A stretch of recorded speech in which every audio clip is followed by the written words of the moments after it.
Hi hello నమస్తే అండి అందరికీ. ఈ వీడియో వచ్చేసి అయితే బుధవారం రోజు అనమాట. బుధవారం మధ్యాహ్నం వీడియో ఇది.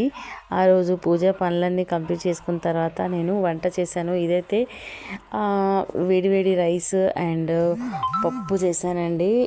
నేనైతే డైలీ ఒక పప్పు అయితే కంపల్సరీ చేస్తాను. ఉదయం ఒకటి కందిపప్పుతో కానీ పెసరపప్పుతో కానీ టమాటాలు వేసి లేదంటే ఆలు అట్లా వేసి ఏదో ఒక పప్పు అయితే కంపల్సరీగా చేస్తాను. మళ్ళీ వచ్చేసి ఇది అయితే టమాటో చట్నీ అనమాట. పచ్చిమిర్చి పల్లీలు అండ్ నువ్వులతో టమాటా చట్నీ చేశాను. మన వంటల్లో అయితే డైలీ అయితే కంపల్సరీగా నువ్వులు అయితే యూజ్ చేయాలండి. లేడీస్కి కంపల్సరీ ఐరన్ అవసరం ఉంటుంది కదా. సో నువ్వులలో చాలా ఉంటుంది అనమాట. సో మనం కంపల్సరీగా నువ్వులను అయితే డైలీ ఒక వంటలో అయితే వాడాలి. సో అందుకనే అప్పుడప్పుడు పచ్చడి ఎక్కువ చేస్తూ ఉంటా నువ్వులు వేసి. ఇది వచ్చేసి చారు అనమాట. మన తెలంగాణలో పచ్చిపులుసు తెలియని వాళ్ళు అయితే ఉండరండి. పచ్చిపులుసు అయితే కంపల్సరీగా ఉండాల్సిందే.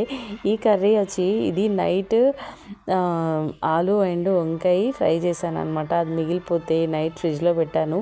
నాకు వంకాయ ఫ్రై చాలా ఇష్టం. సో అందుకే అది మళ్ళీ తినేస్తున్నాను అనమాట ఇప్పుడు. ఇంకా ఈ మధ్య అయితే అండి వీడియోస్ అయితే చాలానే తీసి పెడుతున్నాను. కానీ అది ఎడిట్ చేసి వాయిస్ చెప్పి పెట్టడానికైతే అసలు 2-3 రోజులు పడుతుందన్నమాట. ఇంకా అట్లా ఉంటున్నాయి పనులు. శ్రావణ మాసం కదా. సో కొంచెం పనులు అయితే ఎక్కువగానే ఉంటున్నాయి అన్నమాట. నా లంచ్ అయితే ఇదే అండి. నిన్న అదే బుధవారం రోజు లంచ్ అనమాట. ఇంకా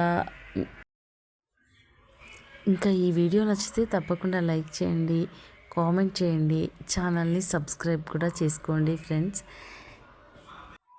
ఆహా ఏమి రుచి అనరామై మరచి రోజు తిన్నా మరి మోసే తీరనిది తాజా కూరలలో రాజా ఎవరంటే ఇంకా చెప్పాలా వంకాయే. ఆహా ఏమి రుచి అనరామై మరచి. ఈ పాట ఏంటబ్బా బాగాలేదనుకుంటే డిస్లైక్ చేయండి, నచ్చితే లైక్ చేయండి.